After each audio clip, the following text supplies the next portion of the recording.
From Flourish GX, this is the Psych Health and Safety Podcast. With workplace mental health becoming a safety prerogative, this is the source of information on psychological injury prevention and health promotion. Hello and welcome to the UK Psych Health and Safety Podcast. I am joined today by my host, the most amazing South African I know, Hayley. Hi Pete, I haven't heard that introduction, so yes, here I am, South Absolutely. African loud and proud. Yeah, I believe you might have been in the Adriatic last week. I was in the Adriatic, yes. I was sailing off the coast of Croatia, which was absolutely amazing. So if you can't find me, come look for me on a boat somewhere. I think I found my new passion, my new career. Peace out. And you told me you were going to buy a boat. Is that right? The dream, absolutely. Dream. Yeah, Okay. just do an Atlantic crossing, Cape Town to Cairo. Not Cairo, Rio. Well, it's interesting that you should say that you had this interest, because our next guest may have something to contribute to this. I've sailed in Croatia. I'm going to allow this lady to introduce herself, as I'm sure she's more than capable of introducing herself and explaining who and what she does. Hello, and nice to be here. My name is Louise Hosking.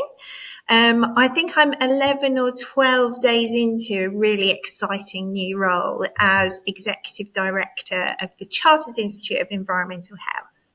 And for anybody who isn't familiar with environmental health, we cover 5 pillars, which really cover a broad reach of health across our communities, and not just at work either. So we cover housing and housing standards, public health, food safety, environmental protection, and of course, health and safety. So my background is in health and safety. I completed a really fantastic year last year as the 55th IOSH president.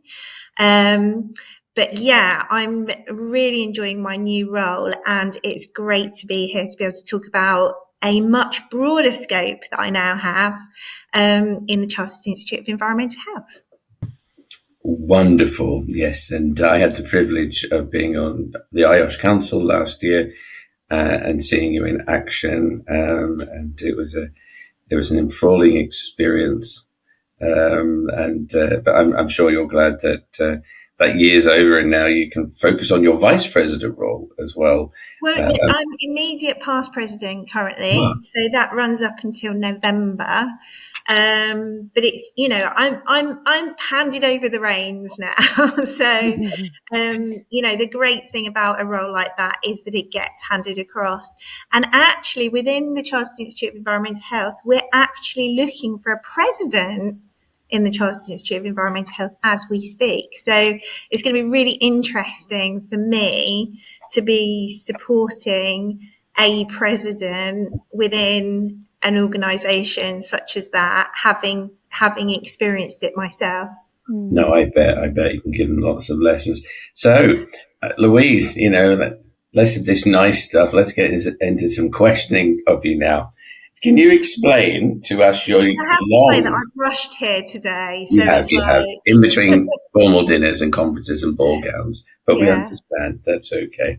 Can you explain your long and varied career and how you ended up in your current role, and particularly your journey into mental health, which is why we're here to talk, because actually you've come at this from a completely different perspective. I mean, it's taken one road, but I think how you've ended up in mental health is fascinating. Because obviously you're a proud ex-regulator like me, and now, So if you can explain that, how you've got your interest in mental health and how you've ended up. So I mean, the great thing about coming is, and actually this is the first time I've really talked about my new role on a pod, which is great. But the really great thing for me is I've done a complete 360 and come back to where I started. So, I graduated from Nottingham-Trent University a while ago, and I studied environmental health. So I began my journey as Louise, was it a poly when you? No, I graduated from the university. Okay. I'm pretty sure I did. Okay. I might have joined the poly. Okay. So yeah, I graduated and became an environmental health officer and specialised at the time in food safety and health and safety. And I worked for a really great local authority, which is where I grew up in Cambridge. So I worked for Cambridge City Council. And yeah, I mean, I'm very purpose driven in terms of my career. So, where can I go that really makes a difference? And I've not had, as Pete's alluded, I've not really had a linear career. So I moved from being a regulator, an EHO. I spent some time working, with the co-op. So I spent some time doing retail, across the 5 pillars of environmental health. I was still focusing on food safety as well as health and safety, environmental protection. But I began to specialise then in health and safety as I kind of moved forward. So, spent a stint in construction, consultancy, then worked for a global property, commercial property organisation before creating my own business. So, which I recently sold. So, after quite a long time of owning a business. So I guess in terms of your question around mental health, I think we all have personal stories about mental health. And I've certainly had some personal journeys around mental health.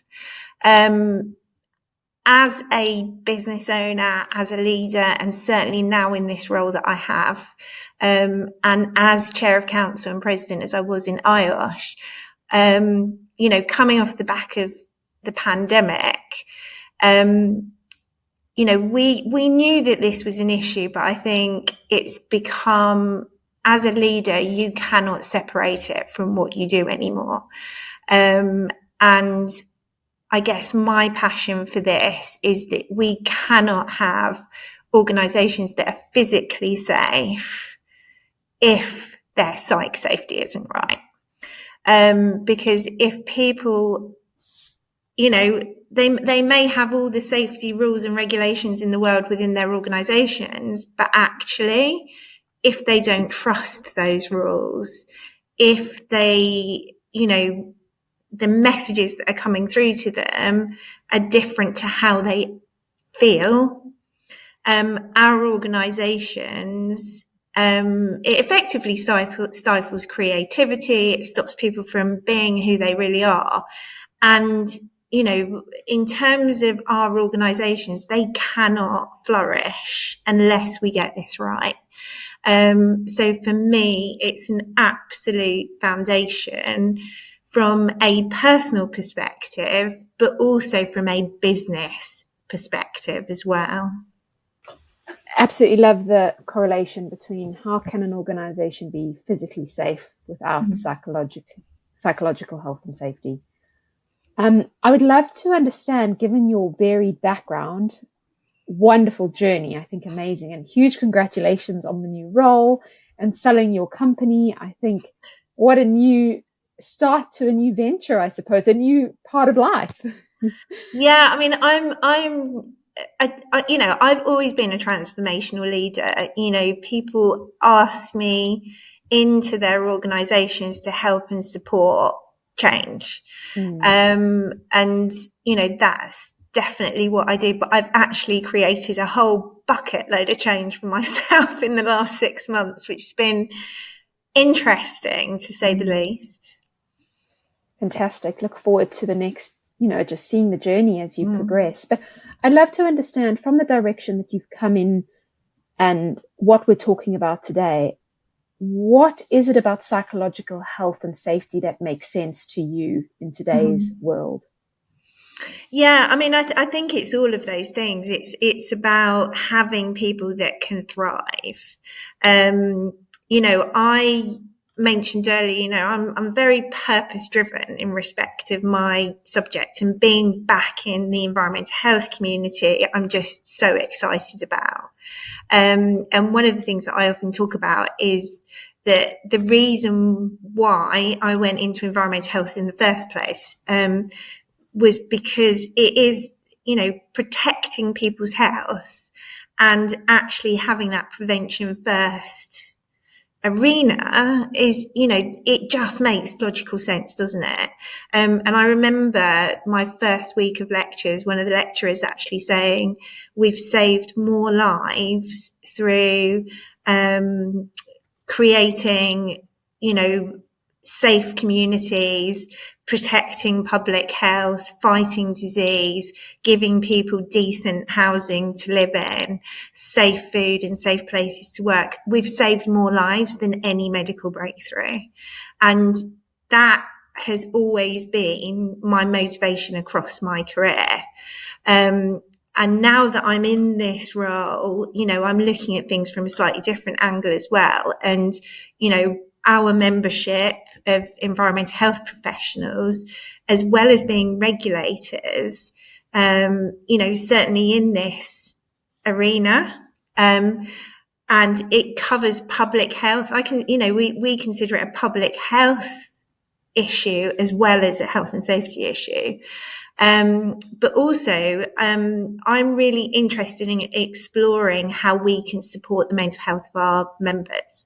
So, dealing with some of the areas that they're going to deal with, there's stress associated with that. And they're in a profession where we don't have enough environmental health professionals at the moment. And certainly, most local authorities in the UK have got big gaps. So those people that are there are under an awful lot of pressure. So, really coming back to that question, it's how can we give these people a really strong foundation? There's also the team within the Chartered Institute of Environmental Health as well. All of these new challenges around mental health are going to be things that I start to look at. But I'm only on day 12 or 13. So.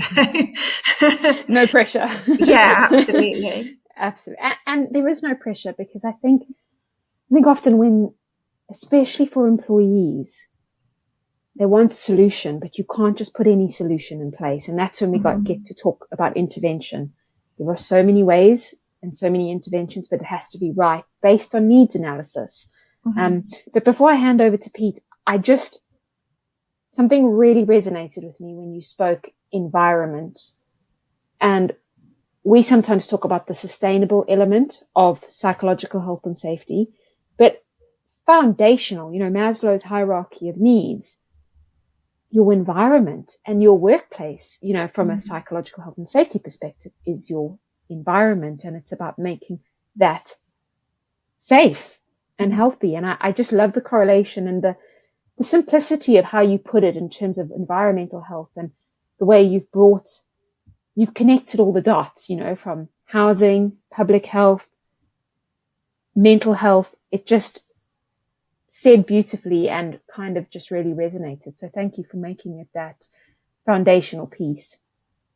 Yeah. And I think it's, you start to look at it, looking at it from a public health lens is an interesting one as well. So, if you've got communities of people that are living in housing, we're going through this massive, cost of living crisis at the moment. And those people, the poorest people in our society, are living in leaky houses that they can't heat, that are damp, that are, have all of these issues, and they don't know where, their next meal is necessarily coming from. So once you start looking at it through this type of lens, those people are going through mental health crisis.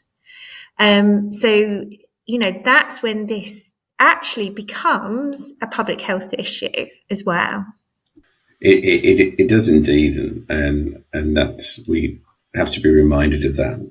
And I think it's a really, welcome reminder.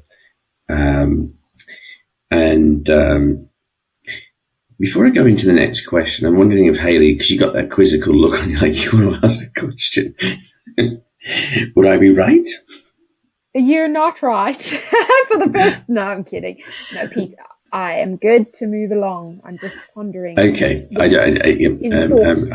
just got to be make sure I don't get in trouble, which is an odd feeling.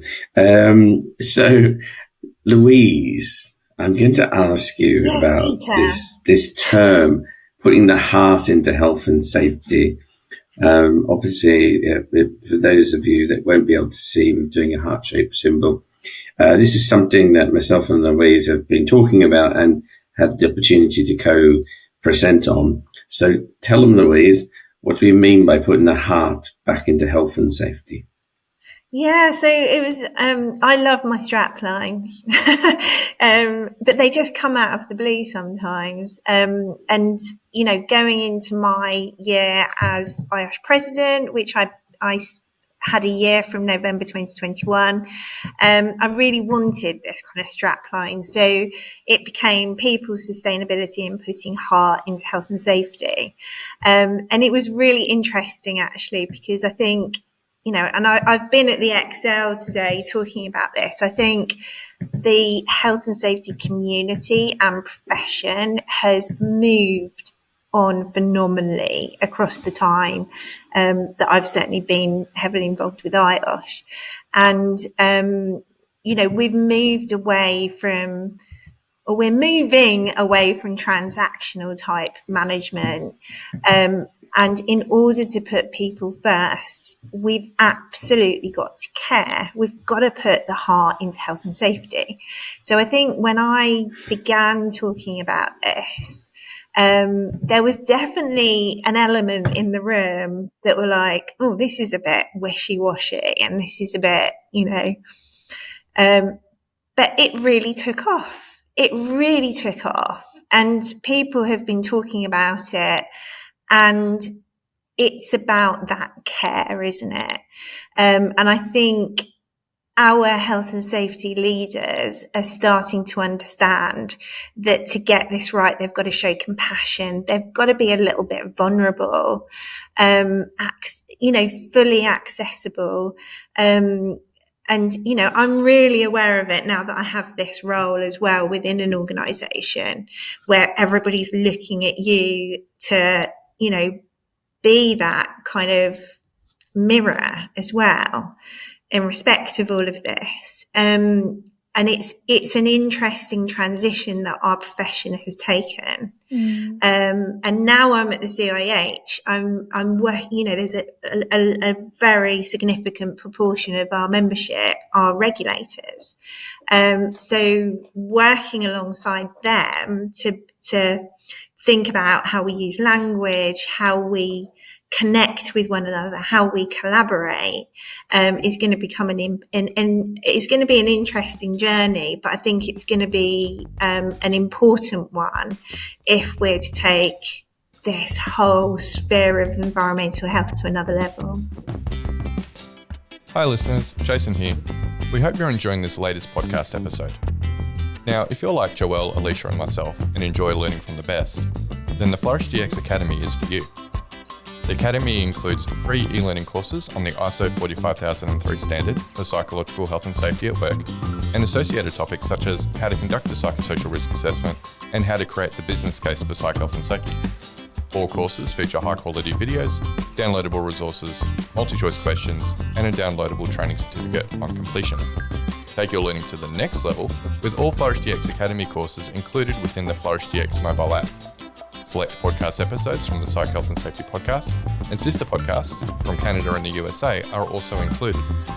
Get started with Flourish GX for free at www.flourishgx.com/get-started. That's www.flourishgx.com/get-started. Now back to this episode. Yeah, absolutely agree. And obviously we've had opportunities during the course of the last year to talk about this. And yeah, there were people that just think it's a bit soft, don't get it. But actually it's strategically very, very important. Yeah, and it gives people a space to be creative and to be authentic. And we've got to move away from organizations and companies and situations where we surround ourselves with the same thinkers.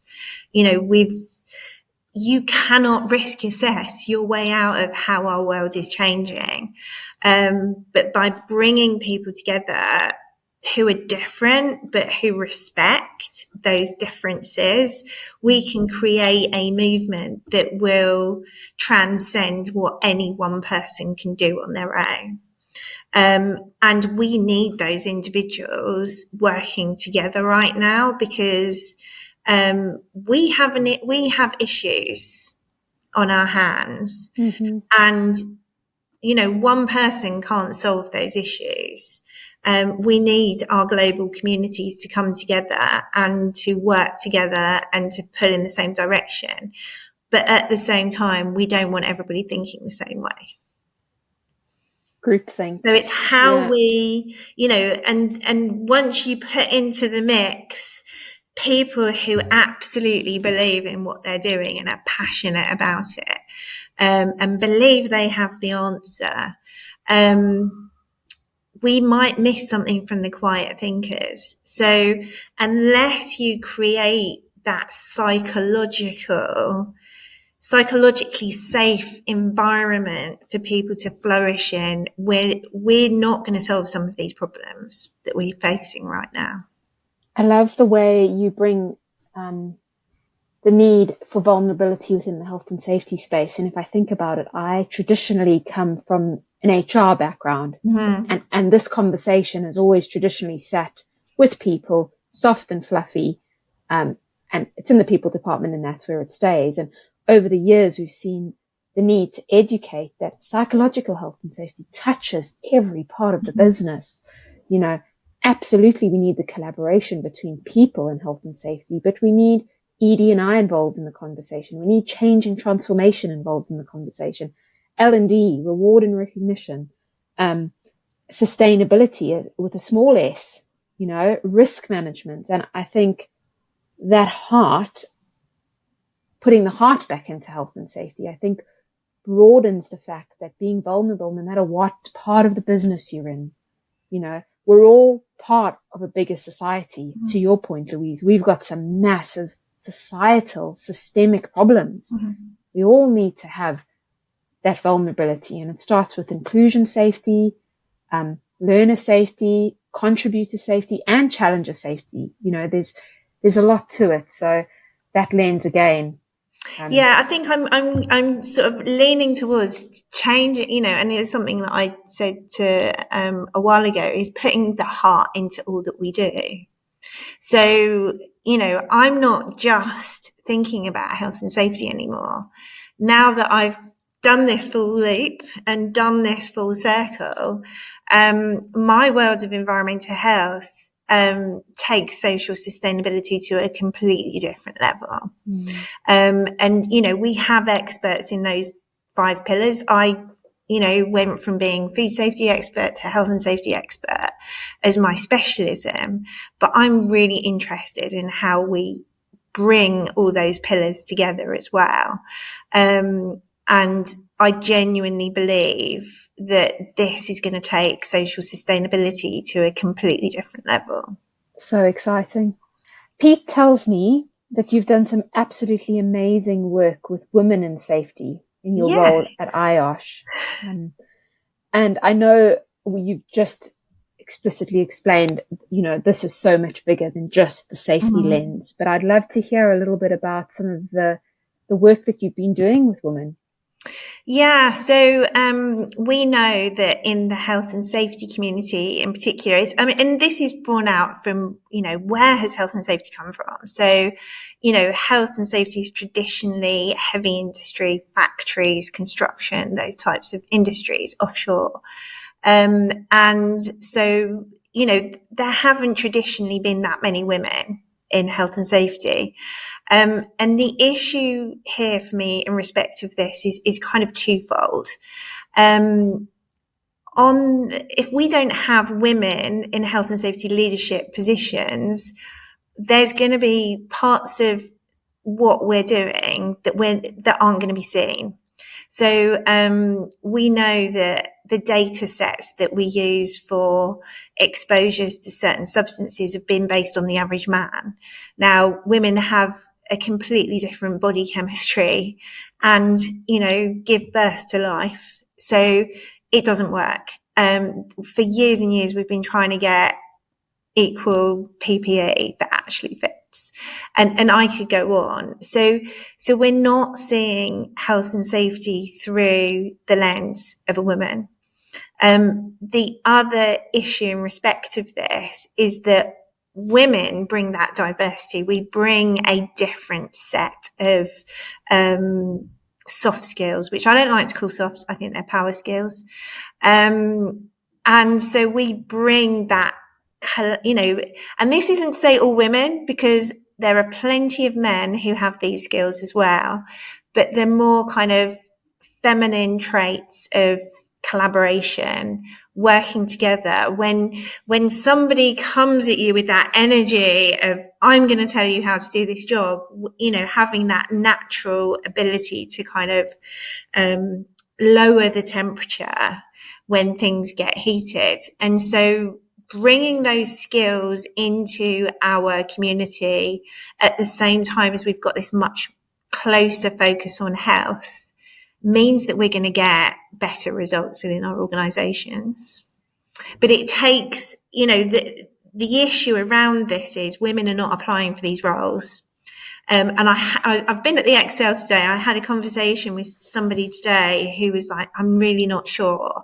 I'm just, it's that archetypal, I don't tick all the boxes. And, when I applied for this job, I hadn't applied for a job for over 20 years. And I went through the same stuff. What am I doing? I'm never going to get this job. And so if they're not putting themselves forward, they really won't get the job. If you don't put yourself out there, you're not going to get it. And I think it's creating a community that supports one another to say, you absolutely have this. You are good enough. You've got the technical skills. Just go out there and do it. And believe me, there's also men out there that, when I talk about masculine and feminine traits, women can be on the masculine end, men can be on the feminine end of these traits. And I have lots and lots of men who come to me as well, who say, I don't feel like I could do this. It's just about putting yourself out there. But again, coming back to psych, health and safety, if you don't feel safe, you're not going to take that next step. Inspiring work. Thank you, Louise. So, Louise, in your new role, yes, how do you see yourself being able to promote psychological health and safety in what is traditionally a very different hazard-based it is. career? So, at the moment, I'm very much in kind of learning, listening, planning mode. But being able to join the dots between the 5 pillars is a really interesting one for me.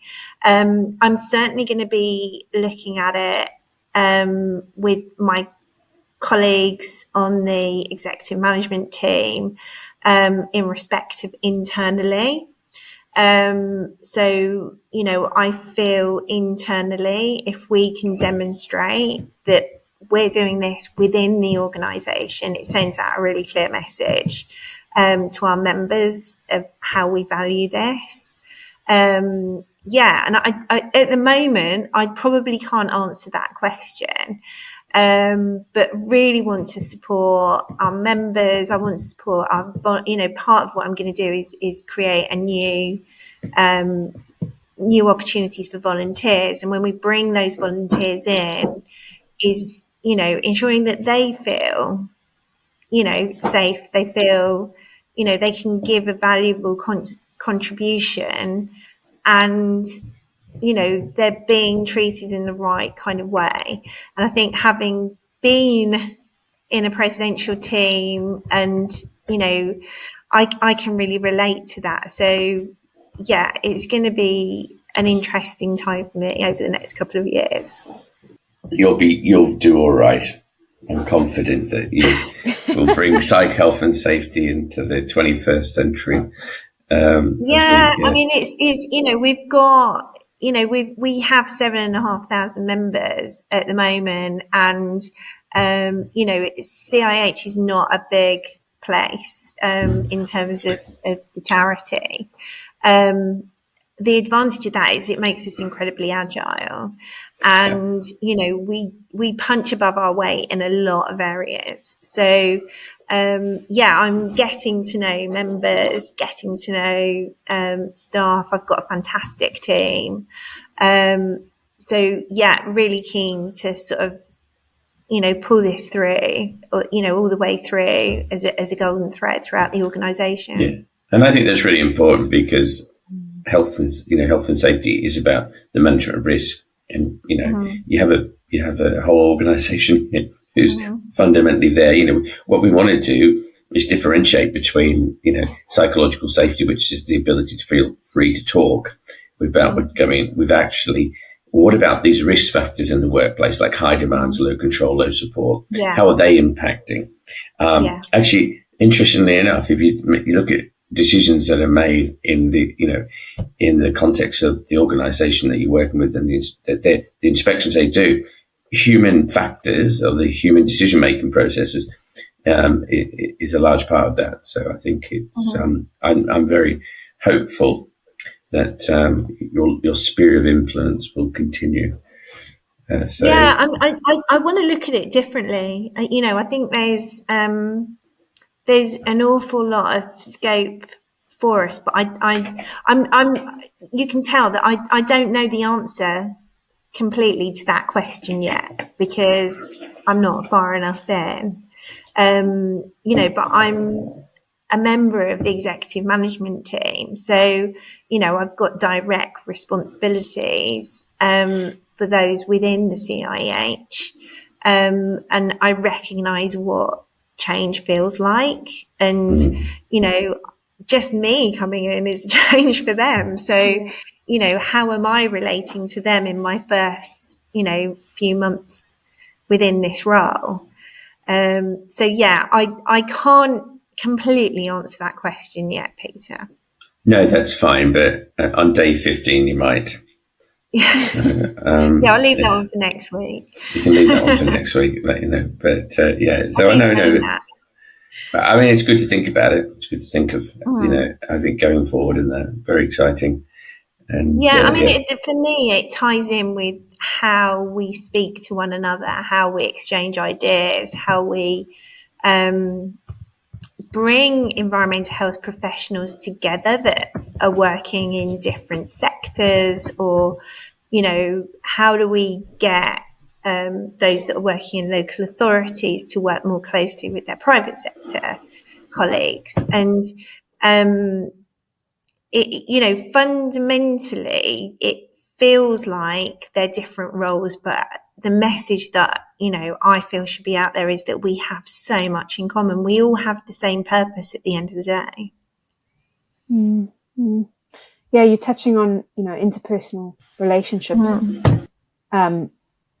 which is one of the key factors, as Pete said. Psychological health and safety looks at social factors at work, which is interpersonal relationships and change management. So you've kind of identified those two as key potential hazards that there could be, control measures or better ways of working. So exciting to see what that looks like. But we are coming to the end of our time together. It's been amazing. But I'd love you to just wrap up for us, Louise, with leaving the listeners with one key learning point that you feel is worth standing up for, given the conversation that we've had in the past 30 to 35 minutes. Oh, wow. I just think, and I'm going to repeat something that Pete always says. Do you know what? When we're with our friends, we open up and we talk and we care about how they feel. And in terms of what we do and the people, the person that we take to work with us, is to extend that compassion and care and genuinely put people first. And that can be a hard thing for leaders to do when they might be faced with a horrific balance sheet. But purely by putting your people first, they will in turn put their role, they will give more to their roles. They'll be their authentic selves, and they're going to work to their strength to solve, some of these complex issues that we're all facing right now. Absolutely. Human-centered, right? Absolutely. Yeah, great. That was wonderful. Louise, thank you for jumping on last minute. It really was. Absolutely manic couple of days and weeks, and we wish you all the best. Thank you. Maybe I'll come on in a year's time and I can tell you how it's gone. We would love that. But no, love to stay in touch and watch your journey. But for our listeners, thank you so much for being here today. Do like and subscribe to the Psych Health and Safety podcast. You can connect with Pete and myself on LinkedIn, and I'm sure Louise as well. Follow and see the journey that you're going to be going on. You can watch this on YouTube. You can also catch it on Spotify or on the iTunes podcast on Apple. And we just thank you for being here. We are looking for other podcast guests. So if you have got something to say, you want to join Pete and I, please do reach out to us. And we wish you a wonderful rest of your day. Thank you very much. Thank you for having me. You've been listening to the Psych Health and Safety podcast. To stay up to date with the latest on psychological injury prevention, follow Flourish GX on LinkedIn and subscribe to the Psych Health and Safety podcast at www.psychealthandsafety.com.